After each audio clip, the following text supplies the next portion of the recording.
Hello and welcome back, listeners, to the Mindful Living podcast with your host, Rima, where we explore the art of living with intention, connection, and a whole lot of heart.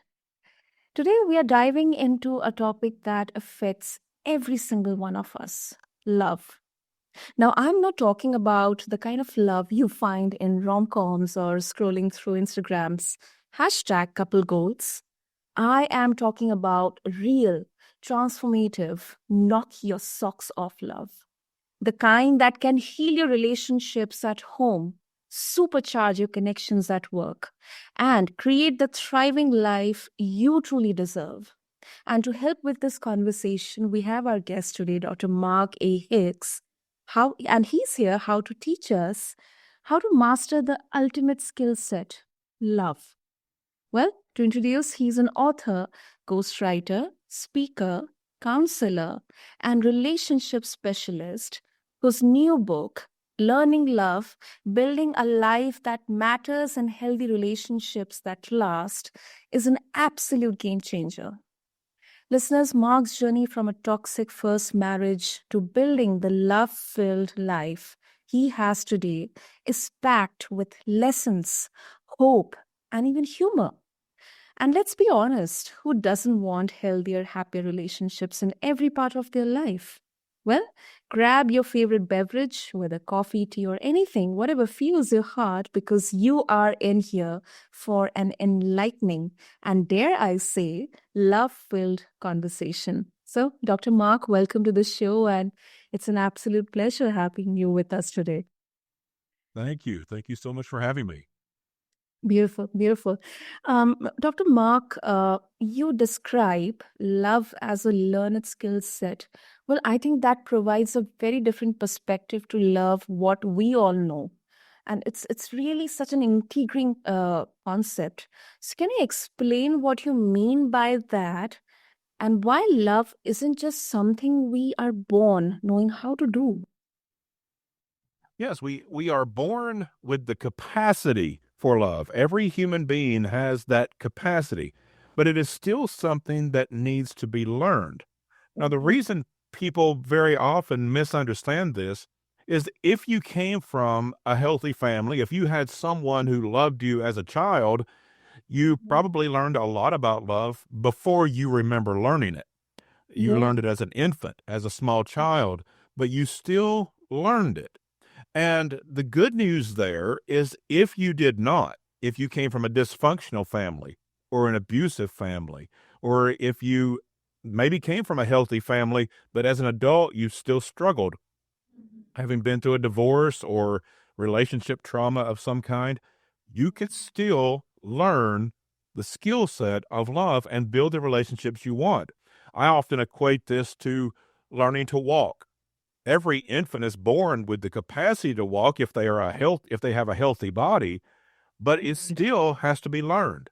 And loving parents will hold them up and teach them how to walk, to assist them until they gain the strength.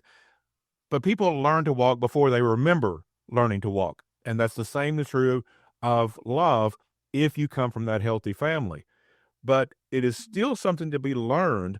And Mhm. even if you come from a healthy family, I'm not sure we learn everything we need to learn because every family is unique. Every family has its own quirks and oddities and Mhm. things that are just maybe weird about our own family that work for us, but they might not work in other relationships in our marriage or in friendships or at work. We may still struggle if we don't understand the full capacity of love.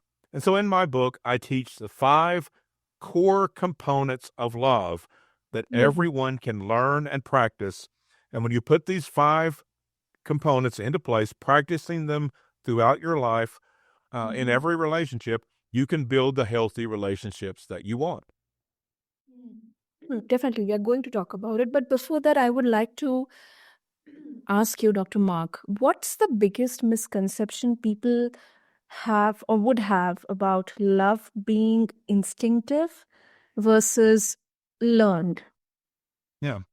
It is sort of an assumption that especially if I came from a healthy family, that I know everything I need to know about love. My parents loved me, and everything should just fall into place. And very often that doesn't work because we get into adult relationships and we find that our families were fairly unique in a lot of ways, that everything that worked in our family doesn't necessarily work in other relationships. There are practical realities to building relationships that we may think are just instinctive because they worked in our family growing up, but they don't work other places. And as I said, if you come from a dysfunctional family, then it's even more difficult to translate that into healthy relationships as an adult. And that's why it's so important to see it as more learned than instinctive. Yes, we have a natural capacity for love, but that capacity is not enough.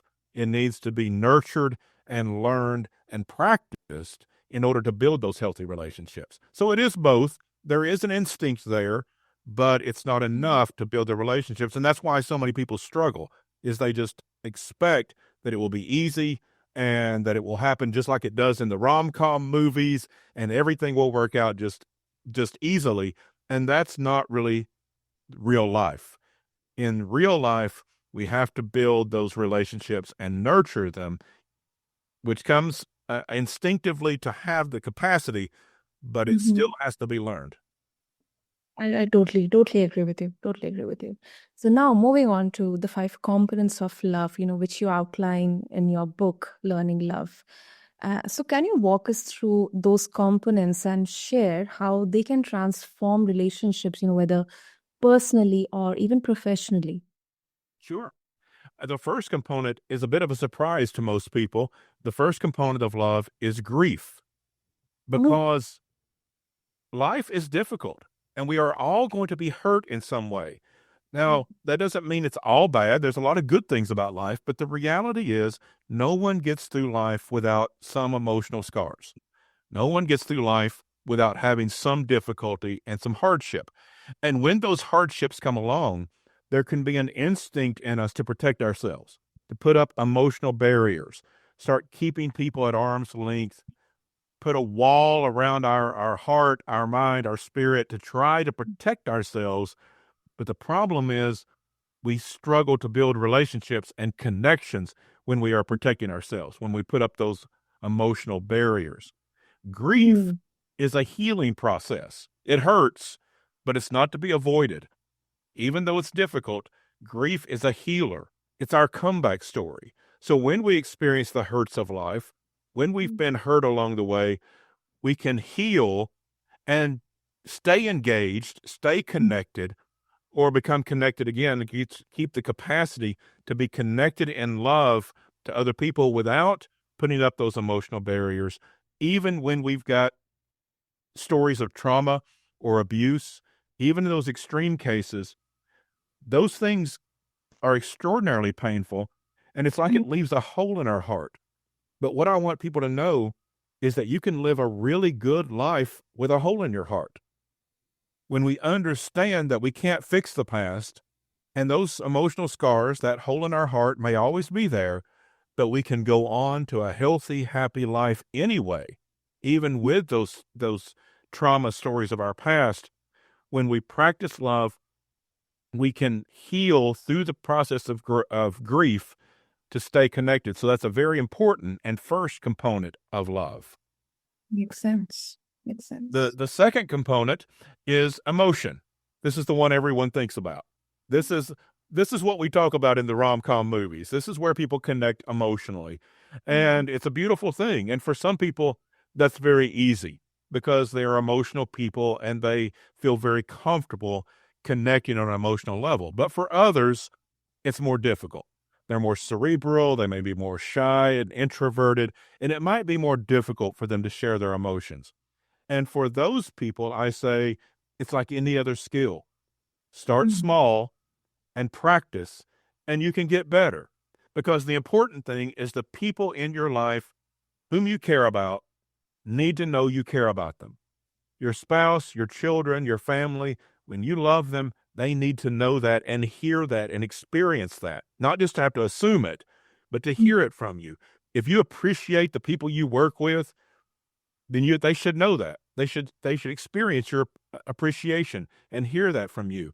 And so start small, share a little bit, but get better at that practice so that we can connect on an emotional level. That's a critical part of love. But one of the things we also have to understand is the third component of love, which is practicality. Love is emotional, but there's also a practical side. Love or emotion brings us together, but it's practicality that keeps us together. Doing the things every day that make relationships work. In a family, in a marriage, and maybe maintaining money or dealing with household chores or parenting decisions. How well do we do that is going to determine a lot about our relationship. How we communicate with people at home and at work. Communication is a learned skill. And so we need to learn to communicate in order to have those good relationships. Taking care of ourselves, both in our body, our mind, our spirit, to be as healthy as we can. These are practical things we can do because when we are in good shape in our body and mind and spirit, we're better able to have those connections with other people. And so all these practical decisions of life that we make every day help us in our relationships. It's not just an emotional connection. It's also living in a practical way, making good decisions to keep those relationships healthy throughout life. True. True. If the fourth component is acceptance, and that's twofold. One is accepting the people in our life because they're not always going to be perfect. Now, we don't accept abuse. That's a different story entirely. But people are going to make mistakes along the way, and we have to accept the imperfections. But a bigger aspect of acceptance is accepting ourselves. We cannot love other people more than we love ourselves. Brene Brown has done some great research on this and some great writing. Other people have as well, but she's very noted for it. We have to love ourselves first because love is not a commodity like money. If we need more money, we can get a second job or take out a loan at a bank or borrow money from a friend or family member, perhaps. But love is different. It is organic. We can't just acquire it somewhere. We grow it within us. And so our capacity to love other people is going to be our capacity to love ourselves. Some people get this reversed. They think that if other people love me, I can be validated and then I'll love myself. There's a logic to that, but it doesn't really work that way in real life. We have to love ourselves first. Love and accept and have compassion for ourselves so that we can love and accept and have compassion for others. And finally, the fifth component is passion. And this is a passion for life. This is just enjoying what we do and the people we live life with, enjoying our family, enjoying our friends, enjoying our coworkers as much as we can. That's not going to happen all the time, but as much as we can. And the secret to doing this is just having fun. So many times as adults, we get so many responsibilities, we forget to have fun. But relationships need passion, and passion happens when we have fun and we enjoy the relationships that we have. That becomes the wind in our sails. It becomes the fuel in our engine. We can get up every day and see what life brings us because we know we're going to enjoy the people we have around us. And so if a person can grieve the hurts of life and come back from those bad times, we can connect on an emotional level. We live life in a practical way, making good decisions for our relationships. We love ourselves first, building that capacity to love others, and we enjoy life with a passion. You can build relationships that are healthy, happy, and thriving in every area of life. True. True. Wow, wow. That's a really, really, I think in such a short time, a detailed explanation about all the five components you talked about. And, very surprising to know that grief is the first of the many important components. Also, from this explanation, another question comes to my mind, Dr. Mark, is there any one component that people specifically tend to struggle with the most? And if there is, how do they overcome it? I think one of the most common areas of struggle is the acceptance and learning to love ourselves first. We've really Mm. bought into this misconception that I need to get other people to love me so I can accept myself. And that just doesn't work. We have to love ourselves first. That's the capacity we have to love others. And so many people work so hard to try to put on a mask, to act a certain way, to be a certain way so that people will love them. Mm. And if you grew up in a family that was dysfunctional, you may have learned that as a child, that you had to act a certain way or jump through certain hoops or achieve certain things in order to gain your parents' acceptance and love. And if we do that, we tend to do that as adults. We're always looking for that validation. What Mm. we have to do if we are going to love others, we have to love ourselves first. That is the only ability we have to love others is to grow it within us to love other people because we love ourselves first. And that is so overlooked in so many relationships. And because of that, people may have an emotional connection, they may be living that third component of love, practicality, very well. They may be living a passionate life and having fun, but still something's missing. And that's why all five components are important. We can look and see which one is missing, or maybe two or three are missing. And it is very common if there's one missing, it will be that focus on loving ourselves. Yeah, I agree with you. Okay, so now a bit of, personal, from your own personal journey, Dr. Mark. You have openly spoken about experiencing a toxic first marriage and how it shaped your understanding of love. So, what was that turning point or that moment, decisive moment that helped you transform your approach to relationships? Yeah, it came over time. I was raised in a very healthy family. I was very lucky to have parents that treated me very well and loved me.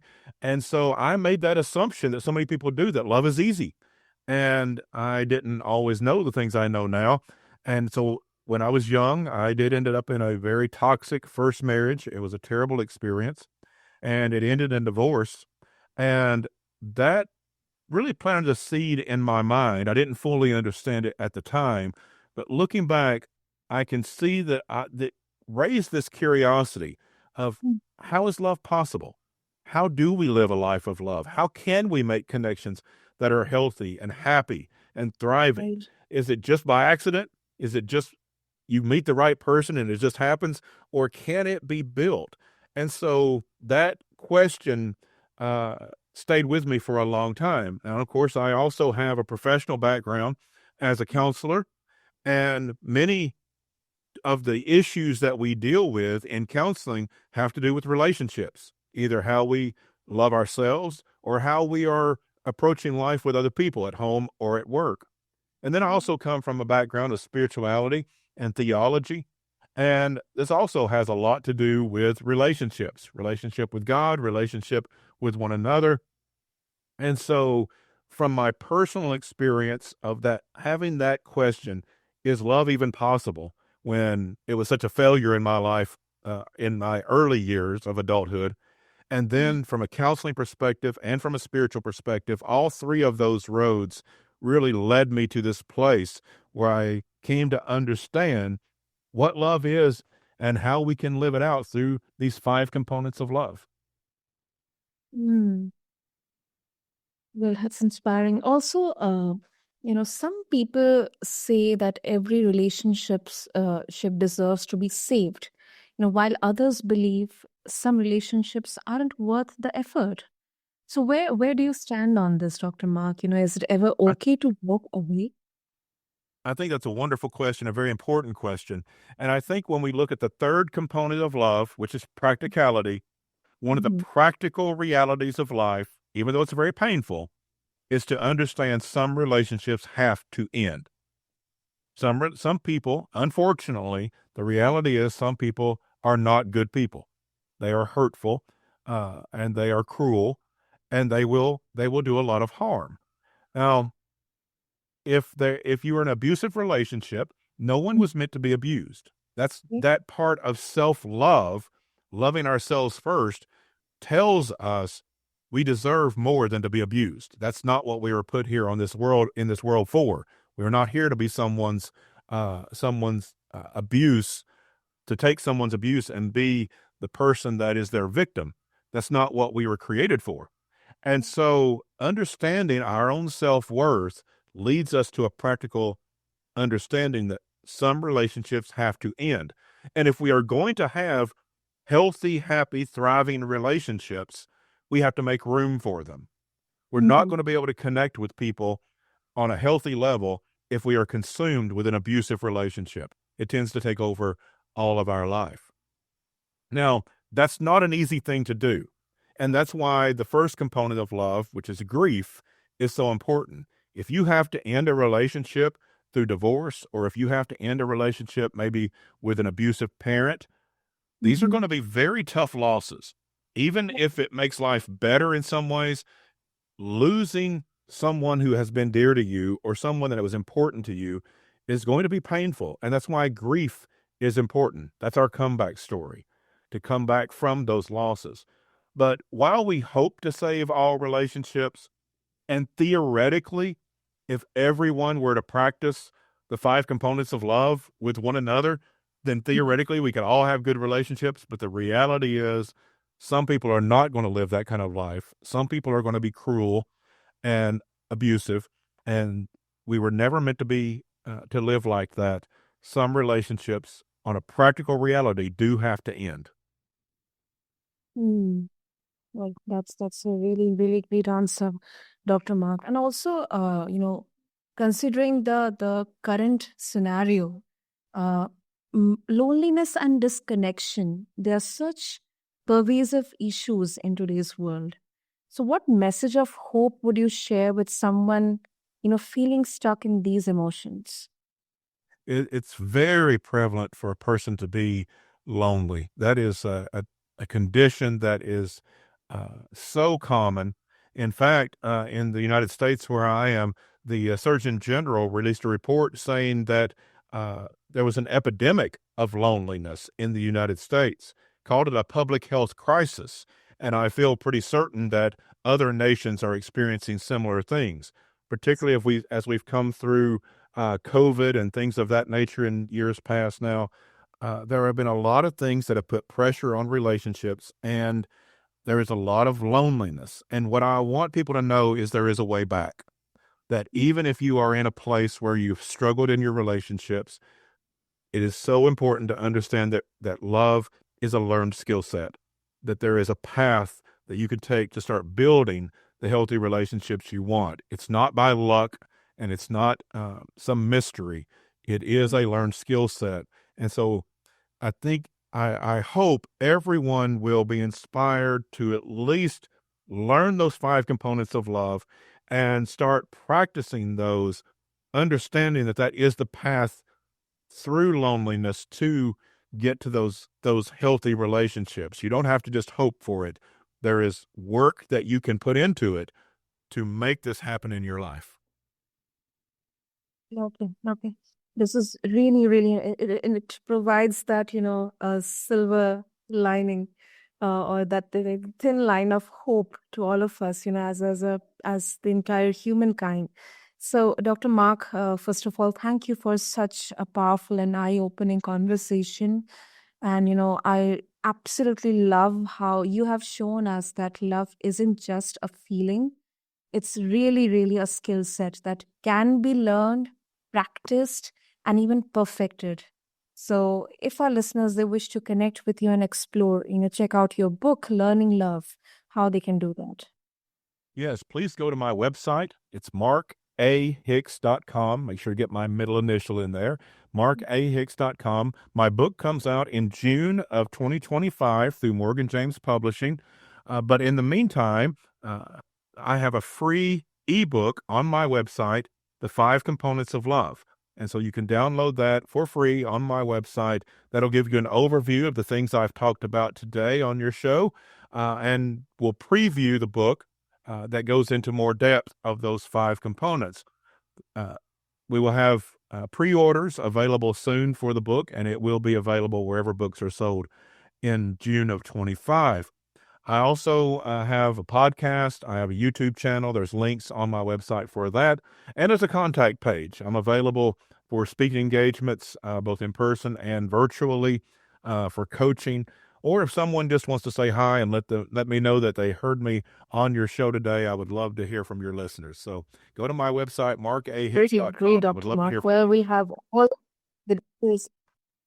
Yeah, you were saying something, Dr. Mark. No, I just hope everyone will go to my website, markahicks.com. Great. Well, we'll have all the details in the show notes for our listeners to connect with you, and also check out your book, or maybe listen to your podcast, or check out your YouTube channel. And, once again, thank you so much for, sharing your insights. They have really, really given us a lot to think about and act on as well. So thank you.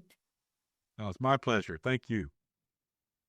And for our listeners, if today's conversation has sparked something in you, be sure to connect with Dr. Mark and also check out his book. It's a guide that we all need to navigate this messy but beautiful journey of human connection in this era of technology. So be sure to refer the show notes along with this episode on your favorite podcast platform. And as always, thank you to everyone for tuning into the Mindful Living podcast. Also, don't forget to hit subscribe and leave us a review, because it really helps us keep bringing you meaningful conversations like this. Until next time, remember, mindfulness and love, they go hand in hand. Take care and see you soon.